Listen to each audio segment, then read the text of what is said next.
What's going on, children? Oh my God.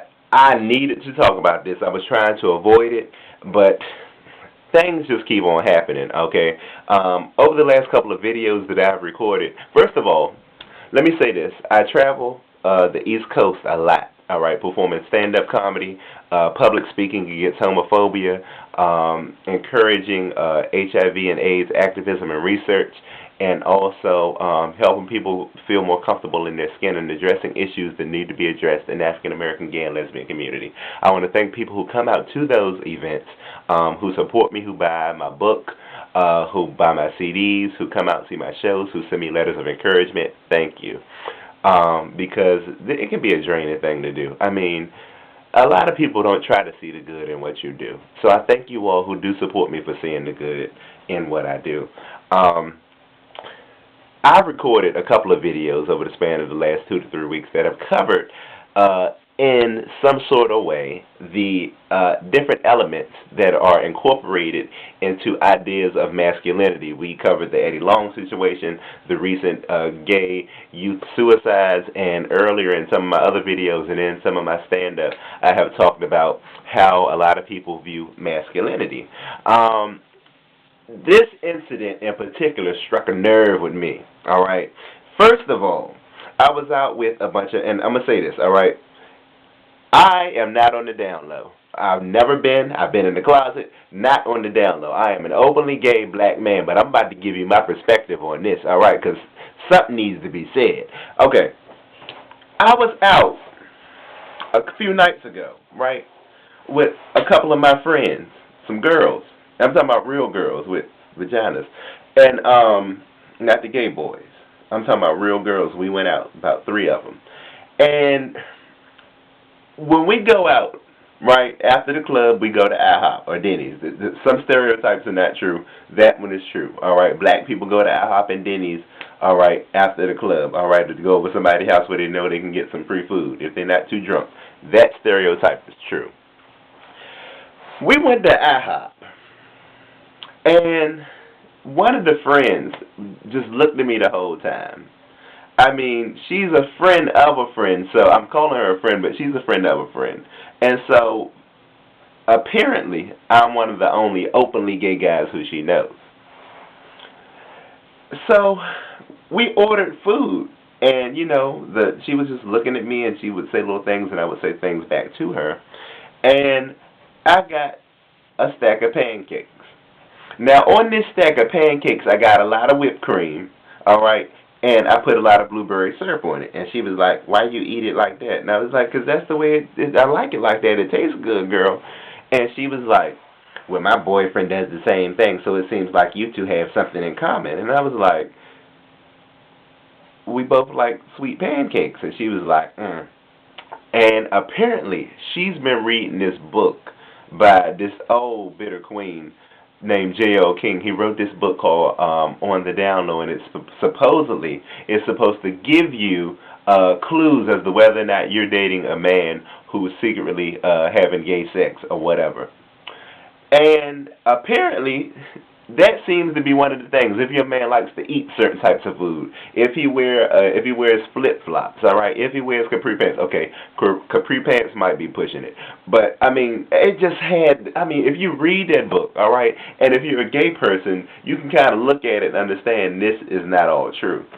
And it just surprised me. We got into a big argument, and she was like, well, you gay guys allow down low men to be down low and this and that, and I was like, no. And I have to clear this up. First of all, the down low is not just an African-American issue, all right? It's more sensationalized in our community because of the value that we place on masculinity, all right? I mean, everybody wants a manly man, first of all, and the gay boys call that trade, all right? Well, on the East Coast, as far as I know, trade is a pretty valuable thing, but that's not necessarily a down low guy. But it exists in the Caucasian community, in the white community. You know, because sometimes, all right, when I be bored, I get on Craigslist, and I don't meet people on Craigslist. I get on Craigslist, and I see the classifieds, and it says discreet encounters. I don't care what word you try to use. If you have a wife and some kids at home, and you're sneaking out having sex, that's the down low, all right?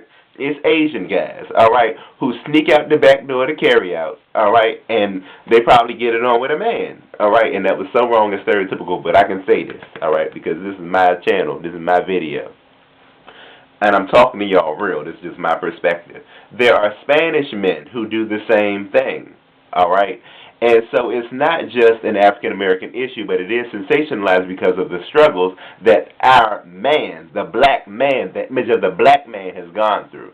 So apparently it's not okay, for a gay guy to walk down the street with a purse. But, it's just a wonderful thing to turn on BET and see one swiping a credit card up and down a girl's booty. I mean, apparently that's the classic image of what a man is. I personally don't feel like somebody wearing a purse takes away from their manhood. All right, and the problem is we put too many ideas around gender roles. The next thing is a lot of people live on the down low, period, because of societal strains. They live on it sometimes because of low self-esteem.